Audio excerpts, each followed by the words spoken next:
Welcome back to Mtoto News Insights. Before we took a break, I had highlighted on the topic that we are to discuss right now with my panelists, and currently they are here. We are talking about better cities for African children. Are our children safe in our cities today? And we are linking it with the event that's happening next week called the Africities that's being held in Kisumu. Today I have my panelists, so I'm going to let them to introduce themselves. Maybe I can start with you. Thank you so much, Omar. My name is Brian King, trained journalist in Mtoto News, also a child and global advocate. Thank you so much, Brian. Yes. Thank you, Omar. I'm Daisy Njoroge. I'm a high school student in Nile Road School. Thank you so much. And you're also a trained journalist at Mtoto News? Yeah. Thank you. Yes.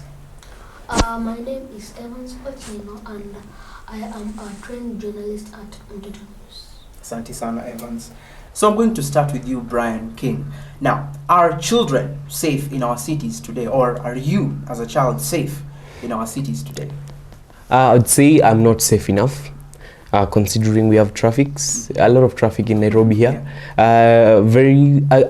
Our traffic lights are not even functional. Let me just leave it at that. Our traffic lights are not functional, at least not functional enough, so leaving me vulnerable to traffic accidents. Thank you so much, Brian. Daisy, are you as a child safe in our streets of Nairobi today? As for me, no. We're not. For me, specifically, I'm not safe because we lack zebra crossing on the specific roads. We lack zebra crossing and footbridges, making it hard for students to be crossing those roads to go to wherever they are headed to school or something. Asante sana. Evans, you as a child, maybe as you're walking to school, maybe as you're going to visit your friends, maybe as you're going to play that PlayStation that you play, are you safe as a child? No, I'm not safe actually because as Daisy said, no zebra crossing, and apart from that, there are some people who do trafficking for children, as in they traffic children and go and do things that are not good to them. Yeah. Thank you so much, Evans. Now, Brian, I'm coming back to you. Do you think there's this event that's upcoming next week in Kisumu? It's called the Africities, where different countries come together to discuss matters on development, infrastructure, to give each other ideas. Do you think that it's important for children to be involved in the conference? Yes, I think it is very important because first off, the major infrastructural changes actually tend to affect kids more. When kama mtoto, you go to hospitals, right? You go to schools, right? You use the roads to go to school and to go to hospital, right? Even just to travel, the street lamps affect you because of safety. Evans mentioned cases of child trafficking rising. That is because we lack enough safe spaces in our societies, right? Our communities are not gated enough. So, them going and sitting around tables and just discussing without involving us is not effective. I cannot say it's effective because they might fix the issues, but remember that if they don't fix ours, we grow with those issues and we bring more issues to the table. You see, as in when we are old in this next 3 years, it's going to be us bringing new issues and forgetting about children. So it's going to be just like a cycle, not effectively changing anything at all. So yes, I think we should have a representative for children, for youth, for adults, even for the aged maybe, you see. Yes, because every single person brings their own kind of perspective to the table. Yeah, so I think we should be included. Thank you so much, Brian. Let me come to you, Daisy. Now, Daisy, I want you to speak from a girl's perspective, yeah? You as a girl, what are some of these things that happen in the streets or out there as you're going to school, as you're going to your friends, that make you feel like you're unsafe? First of all, as girls, we are vulnerable to the societies that we are around right now. And so as we face a lot of issues, like when you're going to school, you can even get kidnapped. Like what Evans had talked about trafficking, it has been a big issue affecting us as girls. You can find a girl got kidnapped and is later found dead. Another issue that we have in the society, we are not given a platform to talk about our problem as girls. they generalize the issues affecting children, leaving out the specific issues that affect us as girls. Daisy, for that. Asante sana. Now I'm coming to you, Evans. Now, Evans, as a child, what are some of these issues if you are given the opportunity to go to the Africities? Unfortunately, children, there wasn't any children involvement in this year's discussion. Wewe kama mtoto, what are some of these things ungetaka ziongelelewe hapo kwa hiyo conference? What I would want them to talk about is about the matatus, you know. Today, when even a child is going to school, let's say the school does not have a school bus or a van, you know, so he's forced to go and just use the matatu, and you know, the matatu is not even stopping for the child to get in, it's just moving, so the child can even get injured.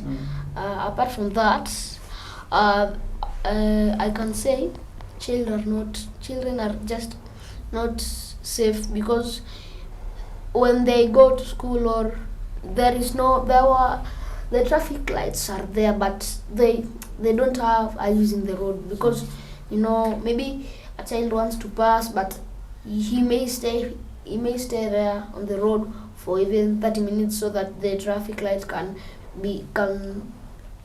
tell the cars to stop, but still the cars will not stop. So I think they should put more traffic lights, or apart from that, more police to be on the road, so that they can do something about it. Yes. Asante sana, Evans.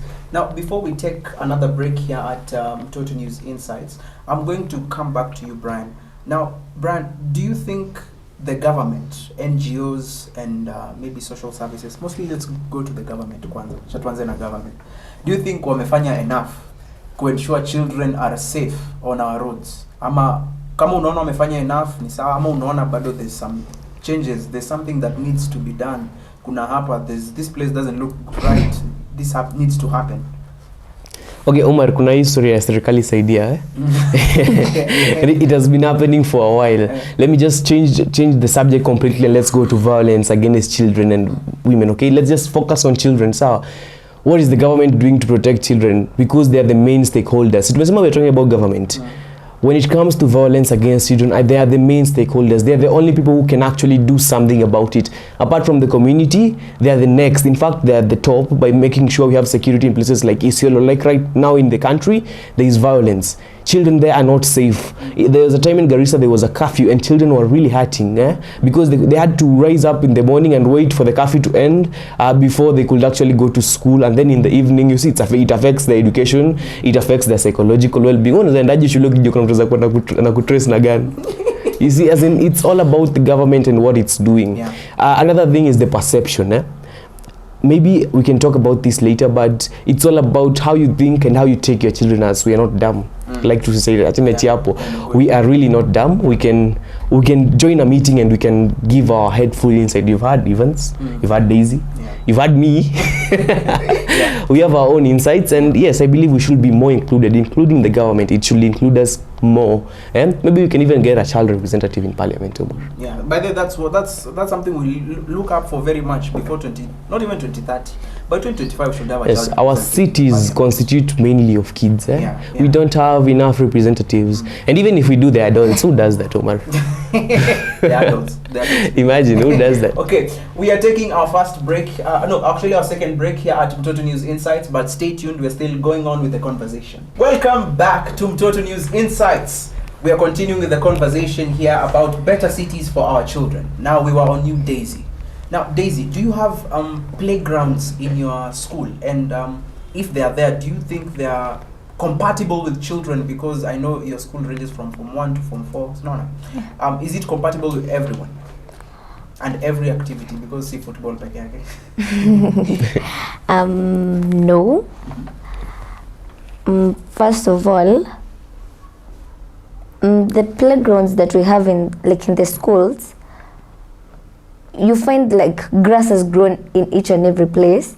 The school lacks funds for bringing someone to cut down the grass or something, and then the only games that we have in school is only football, because you may find a school may not be able to have funds for making like a basketball pitch or something. So you find that the game that can be played in school is something like volleyball, football. Those are the common games that you'll find right now in schools, because the playgrounds are not safe for us. You may even find a school that the school area is fenced, but the playground in which the students use, it's not fenced. Even cars, even motorbikes, people pass through there when, let's say, it's during the PE time or even games time. You may find people passing through there because the field is not fenced. So we are set for a lot of harm there, because maybe you're playing something like football and then a car passes. What if it hits you? Yeah. So you find the playgrounds are not safe enough for us, and even if you find them they are fenced, you may find them with these small panya roots. And so it's not really safe for all of us. Yeah. Yeah. Okay. Asante sana, Daisy. Now I'm coming to you, Evans. Evans, you are a primary school student, right? Yes. And I know now in primary there are all classes from pre-unit, from class 1 to up to 8, right? Now, is there enough playgrounds? Are there enough playgrounds for you to, for all of you, like to ensure that each and every single person is enjoying their play in school? Actually, no, I can't say no, because if you look at the playground, if a child falls down, it will be so hurting, because it is just pure cement, no grasses or it's just pure cement. So if anybody falls down, it's just going to be bleeding or something like that. And then what I can say, at our homes in Kibra, no playgrounds, especially because the landlords or landladies wants to have much money. So you may find that in just a small land, you have 15 houses in a land like this. And if you look at it well, it was a playground in the back. So the government should take, as in, wakuwe wanachukua lands na wanaziacha free for children, because children unapata mtoto anasikia kucheza sana, maybe football, but hakuna uwanja, and so hiyo ilikuwa talent yake, but vile imefika hapo talent yake ameikalia tu hivyo, imeenda kwa mchanga tu. So hadi akifika mkubwa unapata kiwa mdogo alikuwa master, lakini amesha grow, hata hizi piga tu kick. Yes. Asante sana, Evans. So I think the government should consider this, that there be enough playgrounds for children to even maintain their talents for football, basketball. Basketball courts should be built even in slums, volleyball and such. So we also highlighted that we're talking about the Africities Conference, which is happening in Kisumu. So I'm coming to you, Brian. Now, this year's theme in Africities is managing urbanization in the transformation of the continent's local and regional authorities.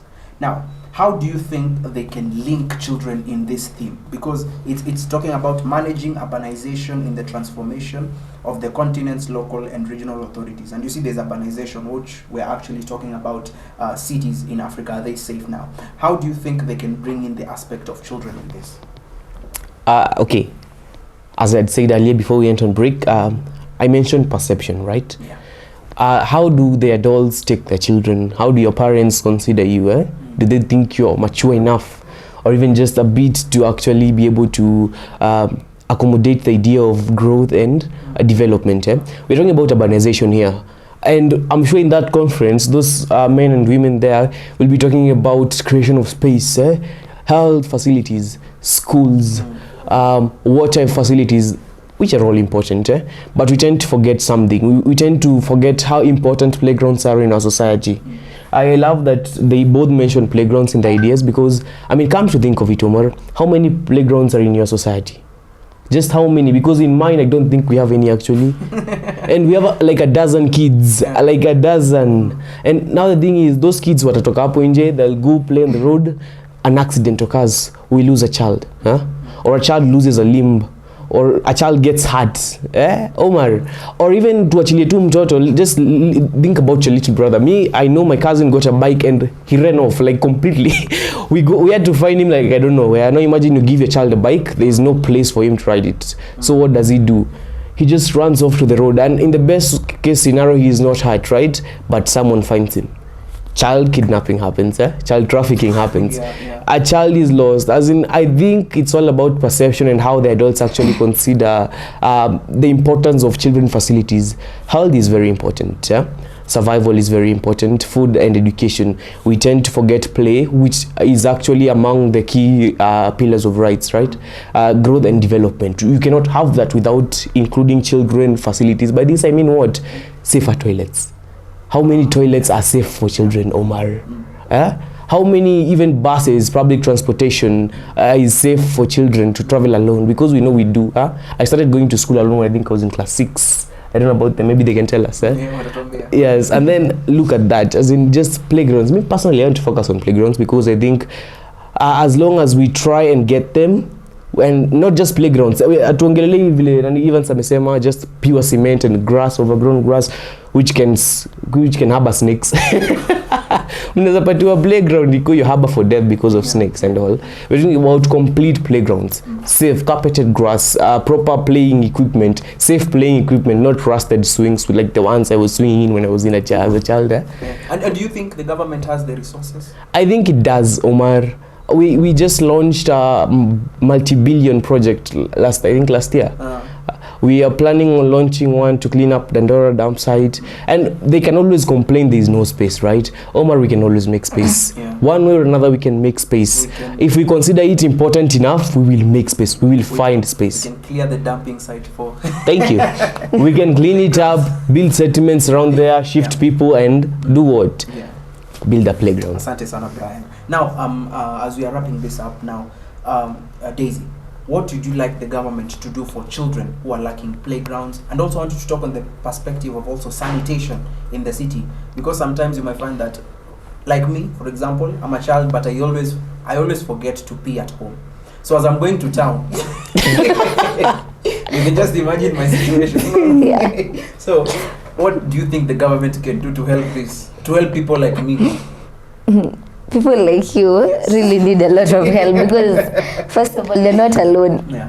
There are many of them outside there, because you find some are from rural places. They're like come to visit somebody who is here, and they're like, Mom, I want to, and so they can they should not mix children toilets with adult toilets. And also they should specify on disabled people. They have a section for disabled people toilets, for the public toilets for the able men and women, and then specifically for kids, because you may find a kid has gone to a public toilet, because generally right now they are for everyone, even disabled, everyone in the city, everyone. So when you find a kid going there, that kid will end up messing up everything there, and everyone will be told, kaini hapo nje ngojeni kwanza, so that the others can clean the mess or something. So we can have something specifically toilets for kids, even if it's just next to the public toilets, because you cannot tell me a kid's toilet can be 1 kilometer to the adult toilets. So they be near each other, and to just give them their own space and their own equipment and facilities, everything. Coming to the issue on playgrounds, we have in Nairobi right now, we have this issue of land grabbing. It has been happening a lot, and Embakasi ranching has been viewing on that a lot, because you find in the past lands were when you had to look at the maps, the land was specifically based on being a playground, but right now you'll find a mall or something built where a playground is supposed to be, and the government is not doing anything about it. It's just taken there, and then it's stated that it's a public place, it's supposed to be a playground. They'll just take us, and then after that they bribe each other with the government, and then it's over and done with. So you find in an area, as Brian had said, you'll find in an area you don't have even a single playground. So it's either you play on the corridor to your plot area, there the corridor, or the roads. the other choice is either you play on the road. And because as me as a child, I also want to be safe, so I won't go and play on the road as for me. So I'm left to, right now, why we are dealing with the issue of internet being harmful to kids is just that we don't have a safe place to go and play. So I just idle at home, I just stay there, and the only companion I have to like give me company is my phone. So the playground, if it was there, like I would have woken up, do some chores at home, and then I'll be like, niko na ball saa tano, something like that. So I won't have time for my phone or something, and we won't have these internet issues of cyberbullying, because you find the people who are severely bullied are the kids, because we don't know how to speak up for ourselves in the internet and the websites. So you find us as we need playgrounds to keep us busy and also nurturing our talents. Evans, we are wrapping this up. Actually, we've used a lot of time. Now, you as the governor of Kibera sub-county, Sindio, you are part of the Kenya Children's Assembly, Sindio? Yes. Now, what ungetaka government ifanye nini about things like sanitation? Mostly we are talking about toilets in Kibera, because I know there are some places in Kibera that don't have toilets. What do you want the government to do? What I can say, because of time, I shorten it. I say this. The government to put toilets in, they should take some places that you may find houses are crowded, maybe 5,000 houses and no toilet. So what we should do is that the government puts toilets, and the toilets should be 2, actually 3, for the people who are disabled, for the children, and for the big ones. If they mix the toilet for the adults and the children may have done a mess. So maybe for the adults. Continue. Or so the adults will be told to wait for some time outside. So apart from that, what I can say again, they build something for, as in a playground. You may find these days children have phones, laptops, tablets, and so it's keeping them busy because no playgrounds. Yes, no playgrounds. And you may find that my friend who was physically fit because of the playground, now he's not fit because he's not playing football, He's just interneting. Yes, he's on the phone every time. So the government should put playgrounds for just not for the other things, but even for physical fitness. For the last thing I can say, the government should put, as in, things that can help children not to be idle apart from the playgrounds. Maybe even play swings, play sets. Yes. Things that will help them to be physically fit. Wow, this has been a really good conversation. Are you guys excited?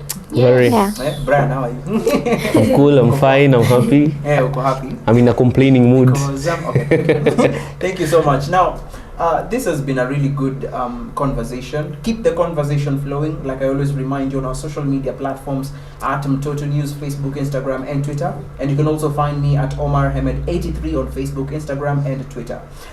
We have been talking about better cities for our children here in Africa. Most specifically, we're talking about Kenya. Do you think that children are safe? You from your area, or maybe if you are a child and you're watching this, do you think you are safe? Rise up, speak. Child advocacy is not only for children here in Totonis, it's for everyone. Each and every single child in this country, you're advocated. You should fight. You should speak out about things like environment. Go to Instagram, go to Facebook, Twitter. Use strong hashtags like hashtag we want playgrounds, and we will get these things so that we can grow with fitness, like Evans has said here. For now, I have been your host, Omar Hamed. Goodbye.